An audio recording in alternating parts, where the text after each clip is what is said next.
Karanganyar Gunung Lawu merupakan pegunungan purba dan tertua di Pulau Jawa. Gunung yang terletak di perbatasan Kabupaten Karanganyar, Jawa Tengah dan Magetan, Jawa Timur itu menyimpan sejuta misteri. Gunung yang termasuk dalam Seven Summits of Java, 7 puncak Pulau Jawa ini dahulu bernama Wukir Mahendra.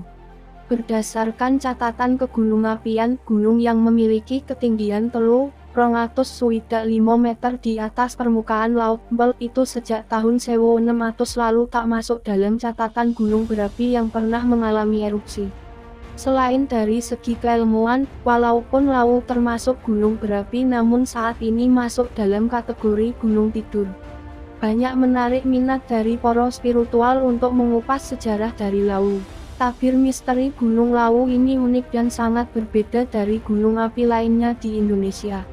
Dari keterangan para pendaki, di atas puncak Gunung Lawu banyak sekali ditemukan bebatuan persis bebatuan yang ada di dasar laut. Polet biasa dipanggil Pak Po, salah satu pemerhati Gunung Lawu membenarkan bila di puncak Gunung Lawu banyak sekali bebatuan karang yang sama dengan bebatuan di dasar laut. Menurutnya, batu karang di atas puncak Gunung Lawu tersebut menandakan bila beribu-ribu tahun saat daratan di bumi ini satu dengan lainnya masih menyatu, Gunung Lawu diduga berada di dasar laut. Tak hanya itu, jenis tanaman longko yang ada di Gunung Lawu memperkuat analisa bila dahulunya tertutup air laut dan mengalami evolusi. Menurut cerita, dulunya kemungkinan memang benar Lawu berada di dasar laut karena ada badai es. Semua daratan tertutup air, sedangkan Lawu makin lama makin tinggi. Karena perubahan alam itu bisa jadi banyak ditemukan batu karang, ujarnya pada 2014 lalu. Menurut Polet, Gunung Lawu menyimpan 1000 misteri.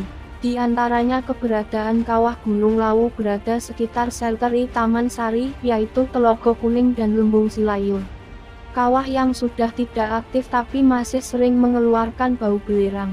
Menurut cerita sejarah, di antara gunung-gunung yang ada, Lawu adalah gunung tertua. Itu ada dalam sejarah cerita Babat Lawu dan Banjaran Lawu, jelasnya. Bukti lain yang menyebutkan bila Gunung Lawu ini termasuk gunung purba juga ditemukan flora dan fauna longko di gunung tersebut. Misalnya cemoro Gunung Edelweiss, anggrek Lawu yang banyak diincar kolektor anggrek. Untuk binatang, harimau dan elang Jawa. Di Gunung Lawu masih banyak ditemukan hewan berukuran jumbo besar. Dari jenis tanaman, Gunung Lawu memiliki banyak tanaman longko, ucapnya. Saat mengalami erupsi dahsyat ribuan tahun lalu, bisa terungkap kehidupan zaman purba yang ada di Pulau Jawa. Jejak manusia purba yang pernah mendiami tanah Jawa juga terekam di sono. Contohnya banyak juga ditemukan fosil purba yang sampai saat ini tersimpan rapi di Museum Sangiran di Sragen, Jawa Tengah.